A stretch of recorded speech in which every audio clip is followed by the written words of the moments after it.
All right, Emma, thanks so much for joining us. Can you share a bit around Killing Kittens and kind of your founder origin story?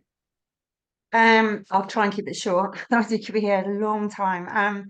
So I founded I set up called Kittens in 2005, which came from anger really, in that which grew from being a real tomboy and basically wanting to do what boys did and growing up. It was sort of boys can climb trees. Well, I want to climb trees, and I played the trombone because no other girl played the trombone at school, and it was sort of that. And when hormones kick in and the dating world kicks in, suddenly it was like, hang on a minute, why can boys sleep around and we can't do anything? And there's all this shame and guilt. And so I set up in 2005 a setup called Killing Kittens, which was basically to create a safe space online and offline for women to be in control of their sexuality and explore without any fear of judgment or shame or guilt. And sort of what started small underground parties with a small forum, which this was back in 2005. So it was as the digital world kind of then started to snowball, has grown into what is now a tech business with under the KK group with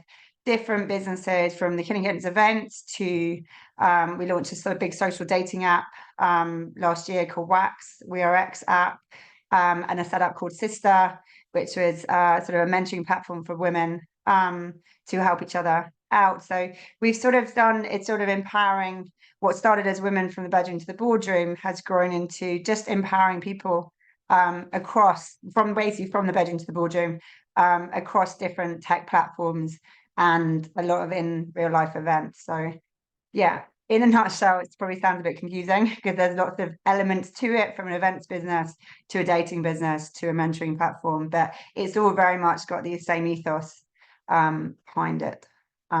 Yeah, so 19 years, still going, still growing, and every day's different.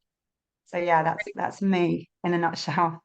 There's a lot I want to jump into around expanding your business, but if we were to start at the early days, what did your initial business plan look like, and how did you think about commercialization at the start? And then at what point did you realize, okay, this is now turning into something bigger? Well, it's neither the first two things you said, that business plan and commercialization plan didn't exist at the start. It was my business plan was I was pissed off and angry and wanted to change the world and fix an imbalance. And that was sort of that's what I had in my head and that drive to just sort of focus on the big picture. So I had this is what I want to do, this is what I want to create. And every decision I made had to be for that goal to so see the big picture. So I mean the business plan I sort of had in my head because I'm not really a details person. I am that big picture person was sort of I had 5 year plans. I always joked a bit like if you hear anyone knows history, sort of Stalin's 5 year plans of I knew what I wanted to be doing at all the 5 years. So in my head, after 5 years, I wanted the events not just to be London, to be over the UK and the online side to be growing at the same rate as the offline. And so like next, for example, next year is 20 years. So to me, that's a big thing, a big deal next year because that's the next 5 year plan. So that's kind of always been I've seen 5 years and keep my eyes on what I want it to look like in 5 years. And that, yes, so that's how it's been. And commercialization, I mean, back in 2005, it was events. And so actually it was slightly easier to kind of cover costs because we were organizing events and it covered the cost. It was just me doing it. There's not a massive tech outlay or a build outlay. So, for how we did it. And I did PR before that. So I had sort of it started as a side hustle and I kept a couple of PR retainers going just to sort of pay rent. And that was part of the 5 year thing. After 5 years, I wanted to be able to completely jump ship and it to be the be all and end all. And this was my work and I wasn't doing anything else. So that's sort of that was kind of the plan. I didn't write a massive detailed business plan. I had the main drivers, the main things I wanted to achieve. And that's what I sort of kept my eyes on that side. And then I do love an Excel spreadsheet. So I was a real maths geek at school. So it's sort of there was always that commercial side of that, and throwing everything on the event side, and also the online members, and seeing the growth on that side, which, I mean, the online membership side didn't start being commercial until 10 years, didn't start charging. It was sort of a side bit to the offline side of it. So to me, it's like when people say, oh, you get advice to make sure you have a really detailed business plan. In the same way, I mean, some people might relate on here or not. It's when you're pregnant and you go to your midwife appointments, and one of the first things they always ask you is like, what's your birth plan? And I'm like, I never wrote birth plan, because I'm like, I just want to have a healthy baby.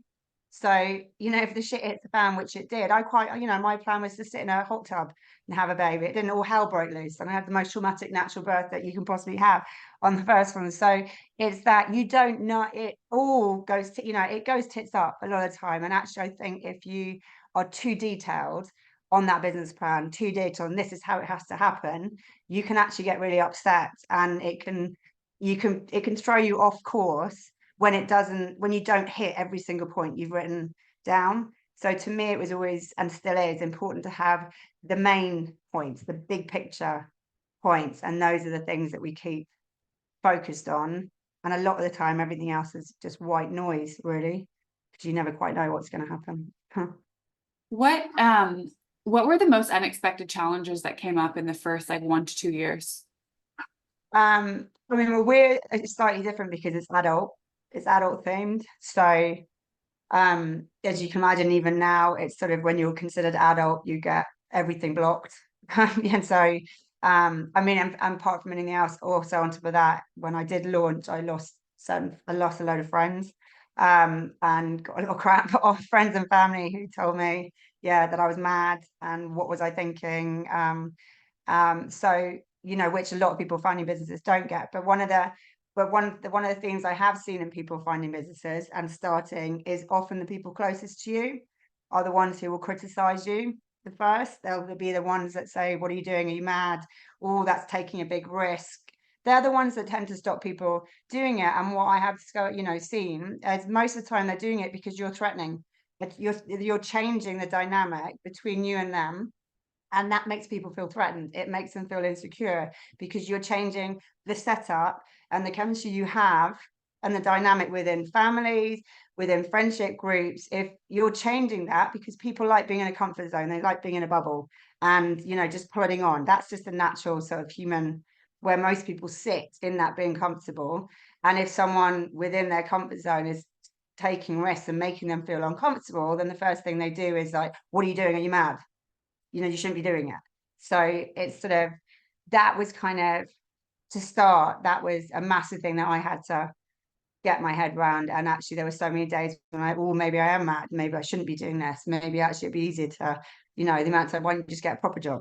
When you get a proper job, get a proper salary. And it's sort of that's kind of getting my head around that part, to actually go, no, I'm doing it.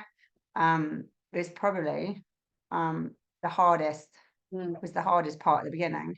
And I've seen that, not, yes, I've got the adult side of it, which makes it a bit harder as well, on the judgment side.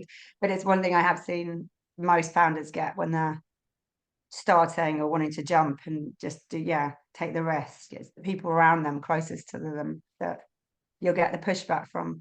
Yeah. And I can't imagine how much more amplified that would be when it's about something in the adult industry as well.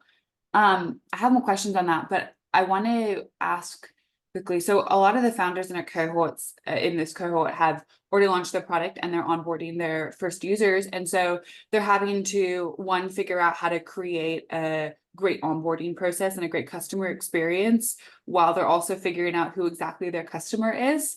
But then two, also establishing brand trust in the market as a startup. And I can only imagine how difficult that would be when your product is essentially inviting people to a new, I guess, like type or brand of sex parties.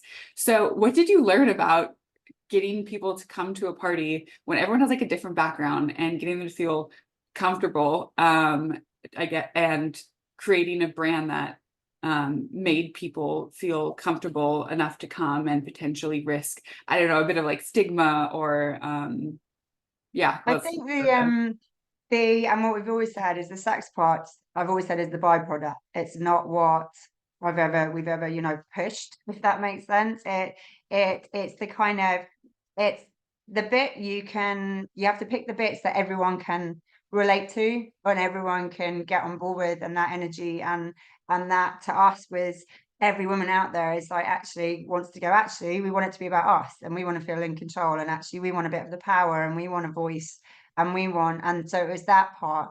And even now when we, you know, when it's PR and marketing side of it, is that, you know, like this year there's been a lot on midlife women and taking that control and finding their voice, and, you know, to coming out divorces or abusive relationships, or it's that what are what's the common ground, what's the bit, what are the parts that everyone can actually get on board with and go, yeah, that's me, that's something I can relate to, that's something, rather than the nuances of it. So we've always sort of, which is why it kind of has crossed over into the mainstream quite well. It's been 19 years and actually it's sort of, it is very mainstream. And when people talk about it and say they come, because it's sort of that we've kept that part of it where everyone, and now, you know, on the man side as well, it's sort of, it's very much, we've always included men in the mix, and so no one's ever felt you know, left out. It's always, there's something for everyone. So that's sort of what we've done, is be inclusive, but in our niche, so that everyone can relate to it, and feel that actually that's something they can be part of and they can feel included in, despite the sort of female slant on a lot of what we do.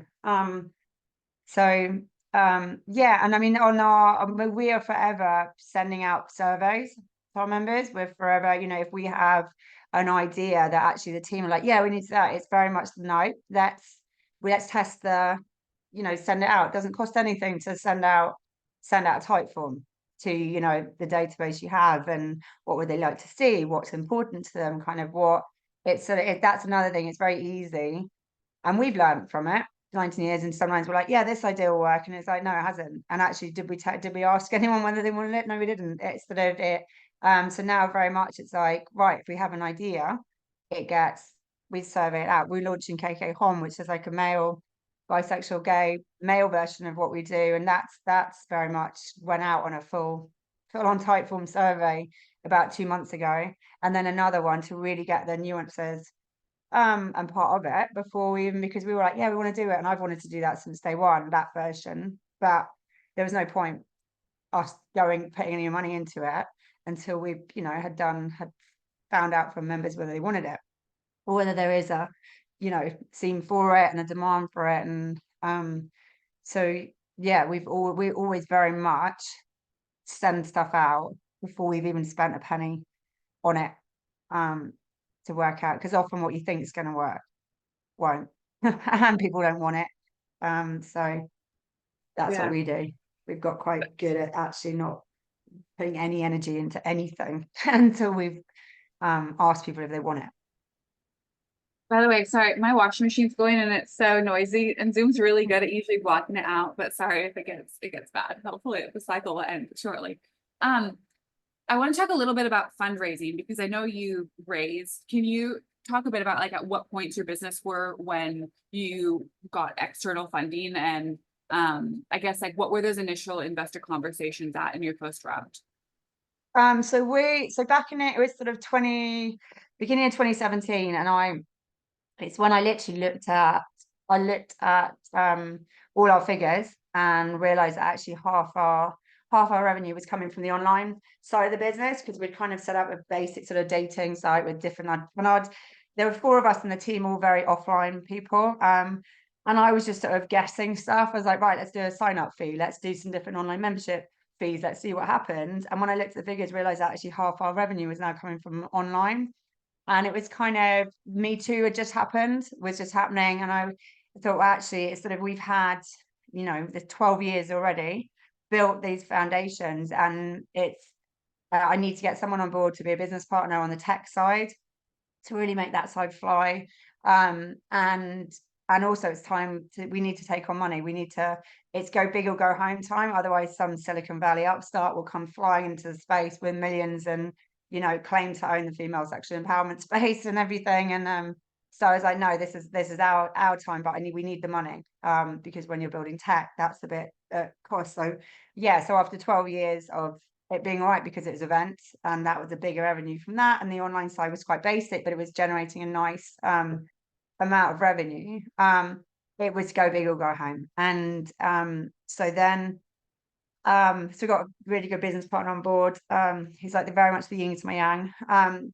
And so we were discussing, and the obvious one to start with is, so 2018 we were ready to raise, and it was sort of, right, we'll go to the city and put it out there. And we're having conversations, and obviously it was sort of the sexual nature of it. The adult side is all the figures are amazing, but we can't be seen to be investing in the space. And it just didn't feel right. It didn't feel right that everything about what we'd done had been and price points and stuff was so that actually a girl who's in the, you know, is 2021, just starting out, could afford it. Was something that I don't want sort of the investors involved to have 5, you know, city boys swinging their dicks, kind of going, hey, I own Killing Kittens. It's sort of, you know, it didn't fit, it didn't feel right. So we went to Cedars, we went crowd, because I was like, actually, we want, you know, 1,000 advocates. We want people out there who can put 10 quid in, 100 quid in, and feel part of it, and be out there, you know, shouting about us and getting more members in, and actually feel that they're part of it.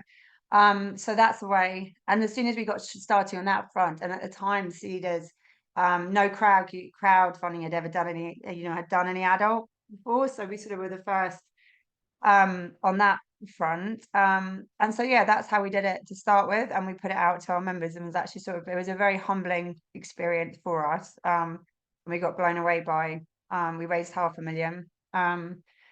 And so yeah, so that's how we did it first time around. And then 2019 we did another one, same. And then 2 years ago we did £1 million raise.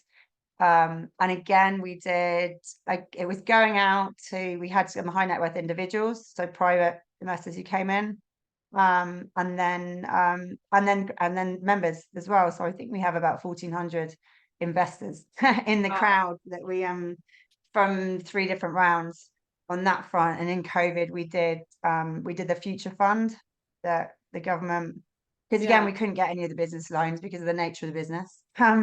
So yeah, despite raising the year before COVID, and despite our accounts being brilliant, yeah, we could that. So then they launched the future fund, and because we'd done a raise before, the year before, we were able to do that. But then obviously, if some of you might have seen, there was a lot of press on that one, because suddenly the government owns 1.5% of Killing Kittens, so shot.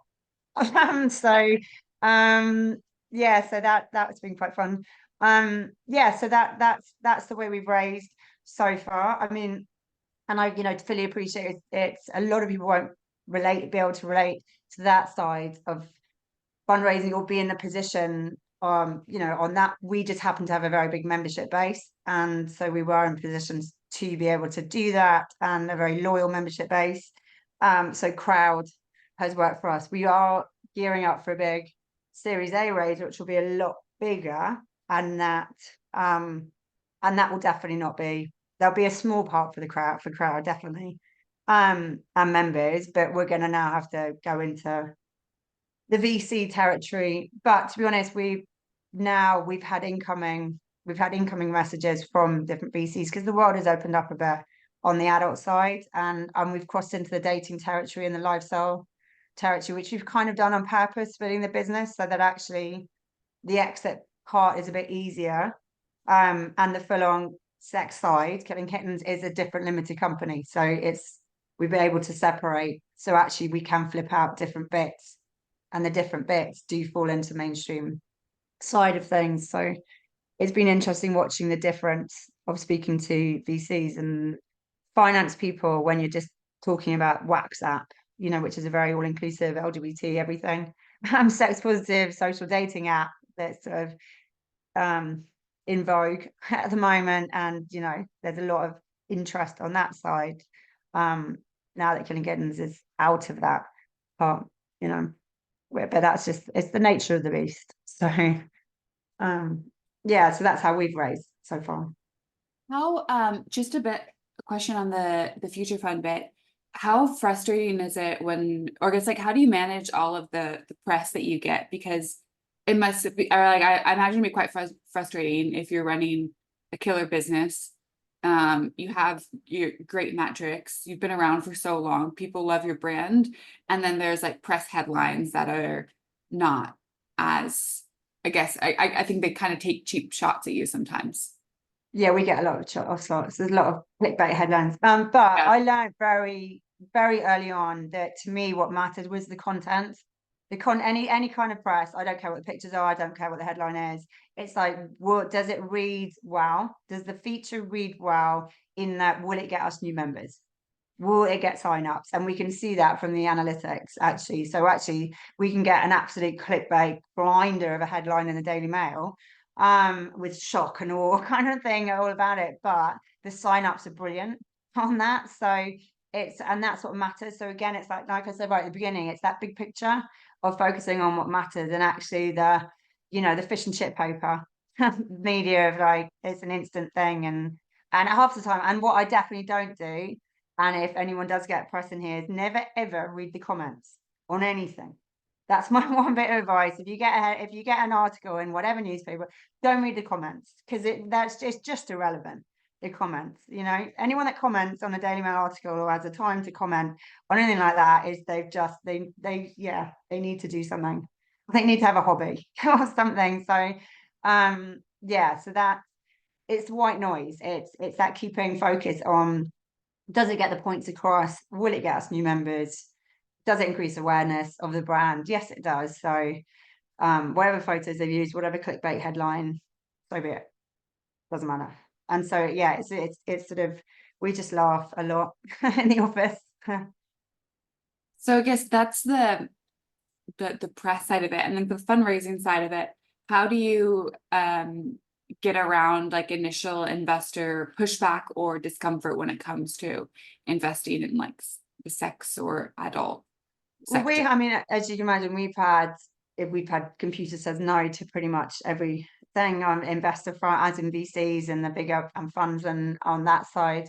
And a lot of them, what we have noticed as well, is a lot want to meet, but they're just wasting time, and they're just sort of go, well, this will be a fun meeting.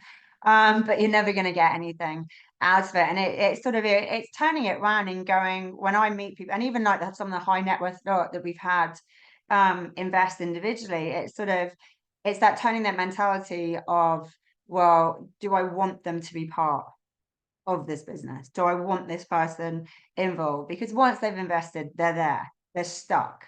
And sometimes you can be so not desperate but wanting money that you'll take, you know what I mean, you'll take anything, you'll take the money, you'll take and actually sometimes you have to and it's hard because again you go into that nervous sort of fear, risk taking of actually saying no sometimes, and looking again ahead, like 5 years is a good one to go, this person is going to be, or this setup will be in the mix in 5 years probably still, and what does that look like, and do we want them there? Can we work with these people? Do they fit? So it's sort of I think it's turning it around like that so that it stops being rejection. It stops, because actually, you get rejected, or says no. It's very hard not to take it personally and go, well, what's wrong with me? What's wrong with us? It's probably like going on loads of dates on a dating app. It's so, and they don't phone you back. It's turning your head around, your mindset around to go, well, me plus them doesn't work. So actually it's not a personal thing. It it's hard to not take rejection personally. But it's something that you can definitely train your brain to on that front, to actually go, well, would I want them to be part of it really? Because when you are desperate for money, it's easy to go, oh, no, they don't, they've said no, and what's wrong with me, and what's wrong with my business? And a lot of the time they just don't get it. And especially nowadays, I've seen amazing, and I'm sure loads of you lot have amazing startups that haven't been done or are a bit different. And if things are a bit different, it's very easy for me, as I said, people sit, and especially investors, in a comfort zone of not wanting to risk putting money into something that's a bit different. They like putting it in where it's a bit of a sure thing. So they won't try and get it. They don't want to get it. I had this argument actually with head of small business for the British Business Bank. He's lovely, but I've been on a couple of panels with him, and actually sat next to him at an awards thing a few weeks ago, and he said we on that front. He said we need to do better. Is we're used to we don't want the risk. It's sort of actually you get business that we understand, and it's an automatic thing. Like, oh, I understand this business, so I get it. So it's not a personal thing. A lot of the time they don't want to get it. They're never going to get it. So you just have to go right next. And also it's that not stopping at one. It's that you're putting a massive great net into a huge great ocean and having absolutely no shame in messaging everyone and asking everyone and emailing everyone that you think might be interested. It's like people when they want a book agent, if you send it to one agent who rejects it, they go, oh, I'm never going to be an author, but actually you should be sending it to about 80 book agents. So it's that I always say you just have to have no shame and to hustle, really. We've had Founders FYI, we're going to move to Q&A shortly. We've had a lot of good questions come in. So a few more questions for me before we go to founders or other founders. What have you, I guess one of the things that I think founders will struggle with a lot, perhaps in a different context, is as you're building the business, you have so many like new opportunities and different ventures that you get really excited about, or different use cases that you get really excited about. And as your business has like expanded so much, what do you look to when deciding whether or not to launch something new or like double down on what you're already doing? Again, like I said, about that surveying the current members. So we do that, and you can see from behavior, so the behavior analytics, we can see how people are behaving on, for like WhatsApp, for example, which now is the home for the whole Killing Kittens digital community and all the chat rooms and stuff. And different brands and communities on there. So we can see we've got big analytics kind of set up. We can see their behavior, we can see what they're liking, we can see like sort of the workshops, for example, that are working, that aren't working, the events that are getting sold out really quickly. We can see the chat groups that more people are interested in or wanting to join. We can see, because it's the bios and stuff, that what more people are into and what more people are saying. That's kind of partly why we're launching the male, gay, bisexual side of it more, because actually more there's this big bi boom going on the male front. So again, it's that just observing the behavior, and then we also observe the behavior offline, so the socials and the other events we do. You can kind of see that, so that sort of thing, and it's the key, and I think we do really well. Like, it's been very, very agile. So we are a small agile team. What we haven't done is hired masses and loads.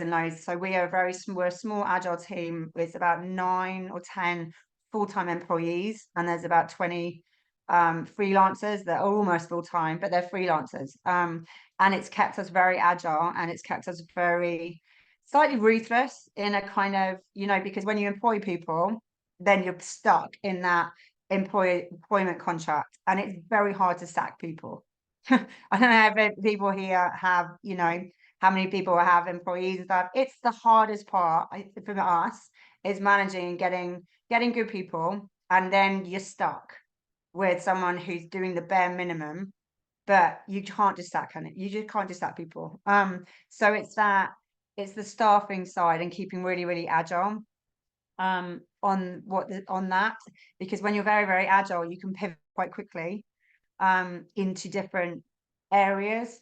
So we pivoted quickly into splitting the two businesses. It was a decision within 6 months to split into Killing Kittens events and We Are X app, and move all the digital online side into that. But we were able to do it, the same team did it and worked on it, and still it's the same team that does both.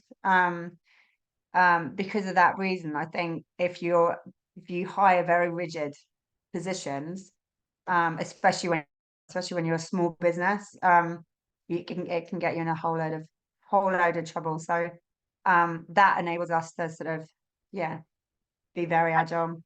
How do you assess for that when you're hiring, whether or not someone can be really agile? Where we do like a 3-month, we tend to do like a 3-month trial. So before we offer a permanent employment contract. So it's right, you've got a 3 month, and then Or we do a trial which says in it that it is a 3 month kind of probationary period, where at the end of that we can both turn around and say this isn't working. So that kind of, yeah, that's sort of how we do it. And it's me and my business partner always say, like, you can tell within 2 weeks really if someone if we just taken on a new marketing lead, and you can tell from day one he's just brilliant. Whereas we had someone a year ago, marketing, who had an amazing CV, but it took us 10 months for that one to stop. And yeah, it was tricky. So yeah, I think it's really hard. And also you kind of, if you're a small setup, I say it's sort of a bit like in a dysfunctional family, so with all the different characters, and it's a lot more noticeable in a small setup, all those different characters and managing those characters. But then it's sort of, I would say the hiring part is actually a lot of the time you hire people you don't necessarily like, but they do an amazing job and they fit what's needed. I think people can hire people they like too quickly. And a lot of the time you hire something that you kind of reminds you of you. I did that quite a lot at the beginning, which backfired monumentally. Oh, like, she's really lovely, and then she was a pain in the ass. So whereas now it's sort of actually, I don't necessarily, our team's very, very different. And also, we have a mixture of events team and, app developers, and you couldn't get more of a mix of personalities, and neurodiverse traits going on that front. So yeah, it's interesting daily. Okay, very last question for me. I'm sure you hear this all the time, but you seem like the most like bold and fearless person ever.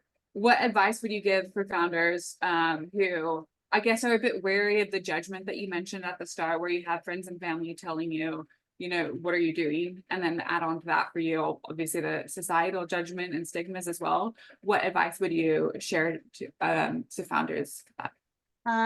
I think on that, I think what holds people back is fear of what people think. That's that, and it's really hard. I think that's just a general human, main characteristic is like you worry about people's opinions, and you care what people think. And that, I learned quite quickly. And I think, I don't know, it's something I've quite, had in since I was little, is that there's no filter in my mouth. If I think something's wrong or I don't agree with something, then it pretty much comes out straight away. But you have to, find a way to filter out the white noise, and the opinions, and turn it round. And now, I've turned it around loads. That if I do get abuse, which is often daily on social media or something, is I actually take it as a compliment in a really twisted way. I'm like, oh, I'm really affecting this person, which means like we're on track.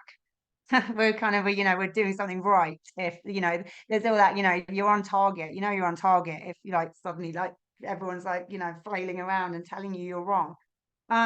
So it's finding ways to, I very much go down the jokey route, finding ways to laugh about things. It's just sort of my go-to reflex. I laughed in labor, to be honest. That was painful. But yeah, it's my go-to kind of automatic. I'll just start laughing rather than crying, or trying to make a joke out of something or fun out of something. So it's finding those ways. Everyone has a different way of doing it to filter out that white noise, and also keep, as I've said a few times, keep focused on the why and why you're doing it, and that fire in your belly and the passion. There's a reason why everyone here is running their own business and launching their own business, because you all at some point have felt strongly and still feel strongly that you can change the world and you can fix something and you can make a change in society, and that it's not being done. So it already, and that's why you're doing it. That's your why. So if people are saying they're making you doubt yourself, just bring yourself back to the why and the fire. And that, when you do that, when your brain goes back to that, then you're very quickly back on track. And it's been 19 years, but I can honestly say there isn't one day when I don't have to do that, where I just think, I've had it already this morning. I'm like, oh, why am I bothering? I'm like, well, this is why I'm bothering. And this is like, it's 19 years and I'm still bothering. And so let's just crack on. So yeah, that's sort of how I do it. Fantastic. I think you're the first speaker we've had who's been running a company for almost 2 decades. And so that's so impressive. Incredible. Okay. Thanks. One day I'll make a lot of money. One day. The first question, Darren, I'm going to read your question, and then I saw Harry raised his hand, so I'll go to you next, Harry. So Darren's question from the chat is, what's your current ideal customer persona age range, and have you, oh wait, this is phrase but weird, have clients been with you since day one? So we've got quite a big age, it's sort of 25 to 45.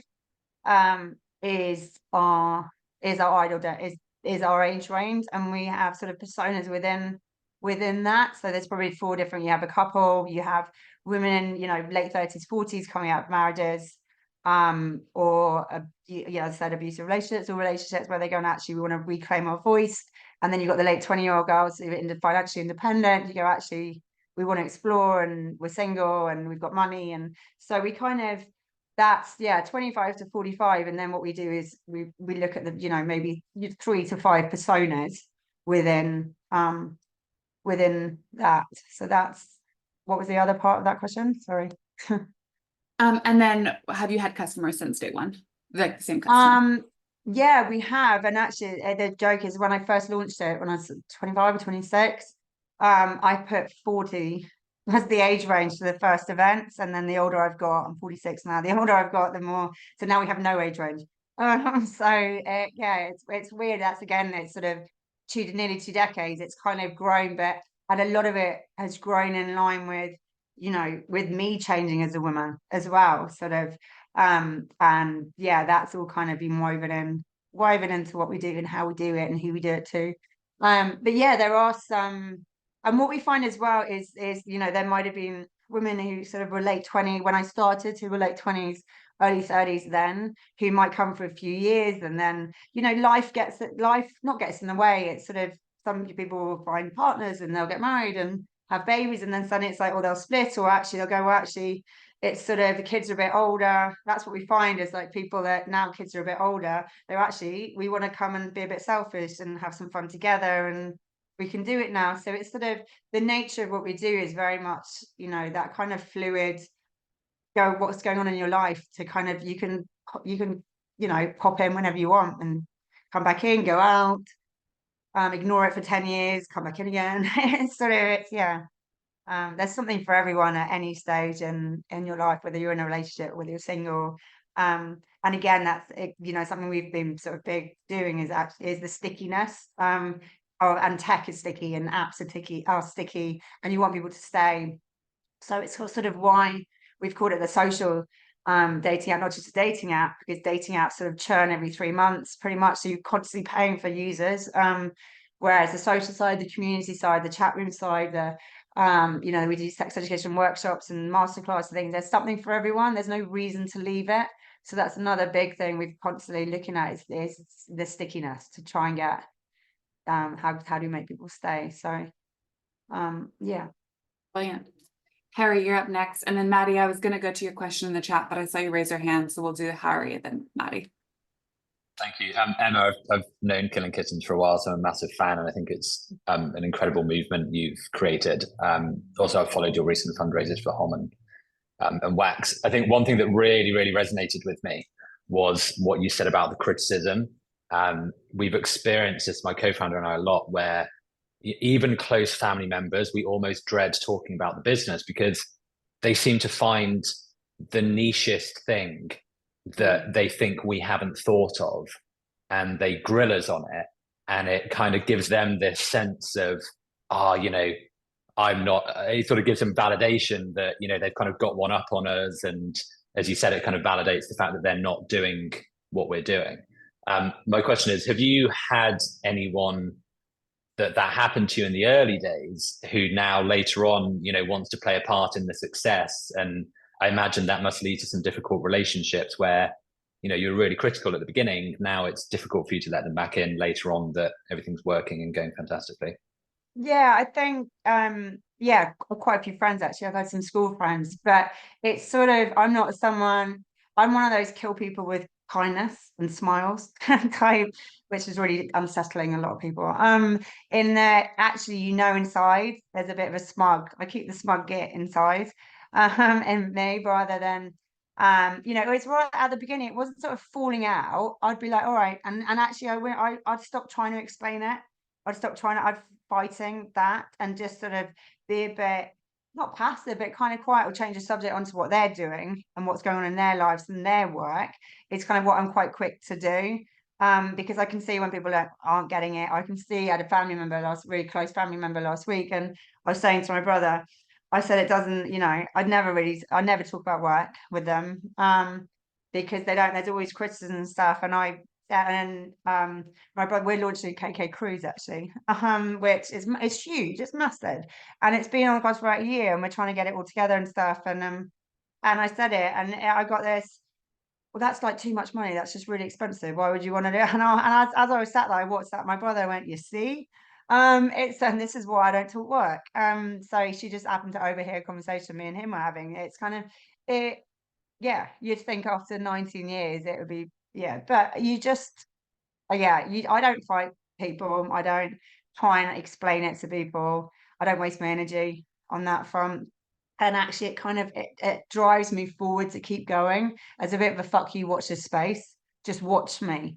And when you do it quietly and you can see the signs, like you said, you've known about killing kittens, you've seen it and stuff. It's sort of that's enough for me.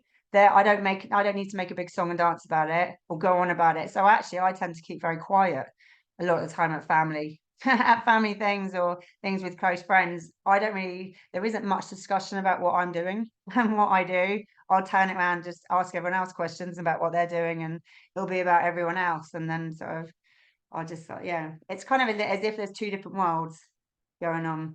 um yeah, it makes it easier for everyone. I'll just buy them a house when I make all that money. Love it. Okay, Maddie, you're up. Yeah, thanks so much, Emma. Harry's actually my co-founder, and yeah, love the Killing Kittens brand. Been following what you guys have been doing for a while. So my question is around network effects. So our company is an app that's dependent on network effects. So super interested in the early days of the parties and for WeRx, how you initially got that critical mass of users on the app or people at the parties so that they were like beneficial for everyone else that went there, and what did you find your sort of critical mass was that tips you into we no longer need to panic about having enough people here to make it worthwhile? I mean, after the very first party I did had about 50 people in it, but as I said, there's always been a slight online side to it. So one of the things was was aiming for 1,000 people online. And that was like after the first year. So it was a slow, ours has been a slow burn, but we live in a slightly different world now, the way the digital world has exploded. So that's not very many people now to have after year one. But it was enough for us because the parties were between 100 and 200 people, and made a nice amount of money per party. And so that was so that for us it was kind of the numbers are slightly different from what you might need now, because I don't know cost and involved. So on your end, and tech costs a fortune. So I get that, yeah. And now we had the numbers going to parties, but even that it was always to me we needed a much more bigger membership online in the event. So we had 100 people once a month going to an event, but we had over 1,000 people signed up online. So it was that database. So from day one, it was very apparent and always in the back of my head that it's the data and the numbers that is the value, really. And you look at the big dating sites out there and social media sites and stuff, a lot of them aren't making money. It's all about they're being bought for millions because of the numbers of users they've got on us. So to us, it's all the number of users has always been at the back of my mind on that front. And now we were again, it was quite easy for us to launch Wax because, as I said, it's the home for the KK online world. So actually all we did was rebrand. It was the original Killing Kittens site that we'd spent 4 years building from 2018. That it was originally under Killing Kittens, and then we just decided to rebrand it. So all the members we already had from the KK world were automatically on that.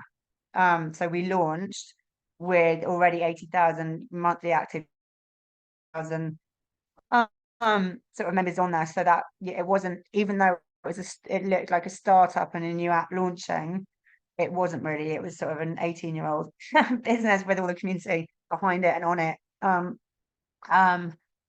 Yeah, so it's a tricky one, but it's sort of, we've very much spun, because we can't do any of the digital marketing, we can't boost anything because it's all adult, we can't go down any of those kind of routes to get members. So we have always very much spun out the PR side, the word of mouth, the PR side, and so actually that's why it really, the whole Daily Mail love of us, it hasn't been a bad thing, because it's sort of that notoriety and underground feel and the vibes, and has kind of always has helped.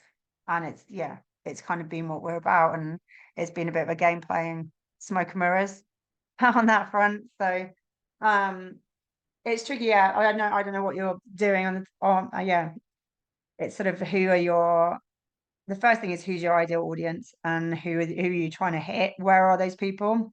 We always say, well, where are these people? Where do we find them? Like launching the male one we're doing now, Harm, is where are people? We've identified like 6 different types. Where would they be hiding, playing, going out, and hitting them up, and finding people in them, not influencers, so to speak, but people with their own networks in those areas. And we find those people. You find one person in one network that can get 100 people.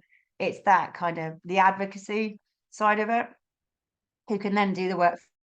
So it's finding those people that's quite That is crucial wild to to us. have such a large number of users when you can't do any marketing. That is crazy impressive. Thank you. Okay, question from Grace. What are the profiles of those who invested early, and what are the profiles of like the follow-on investors in the company? Do you know that we had a lot of emotional investors, actually. So ones who basically say we saved their marriage, or or when they gave them their confidence. And so we had so initially there was a very hard loyalty based investor and emotional investor on board. And the nature of our members, there's quite a lot of wealthy individuals in the mix as well. So it was interesting to see, because obviously we don't know a lot on that side. So it was very interesting to see who came out the woodwork on that. So to start with, it was that first $500,000 we raised was very members, and quite hardcore, sort of diehard members that had been there a while, and it had literally, they lived and breathed KK, and it had changed their lives, as I said. So it's sort of that emotional investor.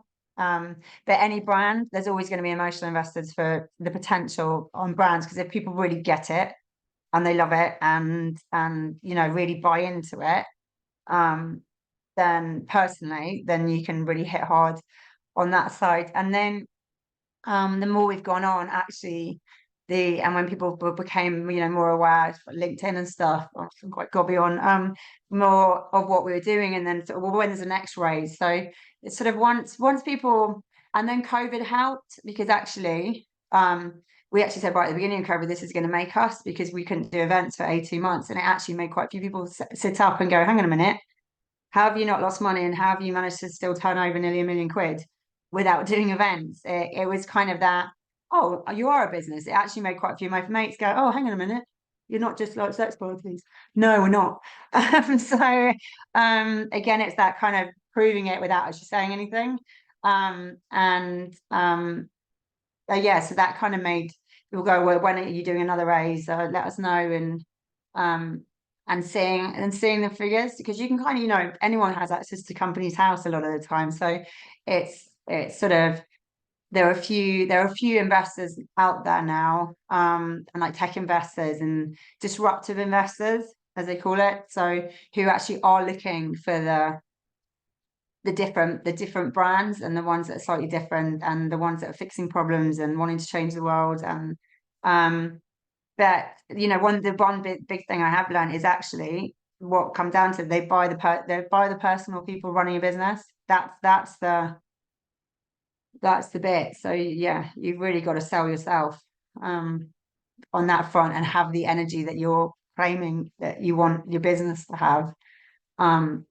So yeah, so the next lot of investors, some of them were more city based. There's still a lot of members in the mix, but then there are more of the disruptive, because a lot of people, the rich got richer during COVID and after. So there's actually a lot of people who had money just to, sort of punt 10 grand here, 20 grand there, just as sort of little punts. So it's making a whole lot of noise to see what sticks. Yeah. Grace, I saw you put another question in the chat. I'm going to get through a few other people's questions, and if we have time, we'll do your second question. Boz asked, in the early days, how did you balance delivering on your mission and vision versus monetizing on what you built so it would become sustainable faster and you could spend more time on it? I always said that the money was a byproduct. Was sort of, if you're doing it right, or like, going for it and what you love and putting your life and soul into it, then it sort of, the money came. I think it's lucky I did get a business partner on board because he's very much more money focused than I am. And yeah, so I mean, so to start with, I was very much, I was single at mid-20s. I didn't need much money. I was, always sort of in the back of my head, well, worst case scenario, I can stay on someone's couch. It was always, that's to me has always been like, what's the worst case scenario of doing anything? I mean, obviously now with 3 small kids, it's really harder. So there's more risk involved. But as I said, luckily I've got a business partner who is very, that commercial focused, and he's taught me a lot actually of I was, one of those people that would say yes to everything. That sounds a good idea, and that sounds fun, and now it's I have much less time too, so it's sort of very much kind of, what is that going to make? Is that going to make money? Does that have the potential to make money? Is a much quicker question that comes into my head than it used to. I said that to a friend the other day. I said I'm at that point now that unless it brings me joy and money, then I won't do anything work-wise. You in your 20s and some of the 30s, you can do things with joy and you can be really focused just on money. But yeah, I'm now at that point, like, it needs to tick those 2 boxes, otherwise I ain't doing it. And the business isn't doing it. So yeah. I love that. Does it bring you joy? Does it bring you money? Yeah, you need the combo now. Okay, I think we're probably time for one last question from Alexandra. Is there much competition in the space? Do you know what because we've got so many bits to it. There are obviously the dating apps out of their field, even Bumble, the bit app with the tech we built for the dating side of it is as good as any of theirs. So yes, we've got the dating apps side. On the event side, Killing Kittens, not really. There are lots and lots of sex party setups and party setups. But you're talking, most of them are sort of between 50 and 150 people. We're doing events for 700 to 1,000 people in one go, and it's more of the experience and loads of acts and DJs and more of the party side. So there isn't, and again, that's something we've done. We're doing less of the small ones because we're like, well, actually, what we basically want to do, what no one else can recreate, and no one else can do. Everyone else can, do the smaller events. So, so and then on the education side, the online workshops and webinars and masterclasses, there are loads of sex education setups out there. So there's competition for all the bits. There's just not competition for the whole ecosystem that we've built that incorporates your entire adult life sort of under one roof. No one's done that yet until like Elon. I mean, we were WeRx, but now we're Wax, because we launched 2 months before Elon changed Twitter to X, and obviously the SEO saturation on that was like massive. So, but actually, again, on that front, it became Wax because all the members were online just saying, you know, calling each other waxers, are you on wax? Because they just abbreviated themselves. So we were suddenly like, actually, we've got a really obvious name that's just sat there. So we kind of very easily moved to the wax app from WeRx. I like wax. But again, that's just being agile and just, you know, you just got to go with it. Yeah, it's good. It has a good ring to it. We're gonna have to wrap it there. I see Beth for our next session has already joined us. Emma, thank you so much for your time. Where can founders find out more about you? So the main site is WeRx or wearekk.com. But if anyone has any specific questions, then I'm on LinkedIn. So yeah, happy to just contact me direct and ask me whatever. We'll share your LinkedIn in the chat and I'll follow up on that. Anyway, thank you so much. Perry, if you want to stop the recording here, everyone wave goodbye to Emma. Thanks for having me. See you later. Thank you. Bye.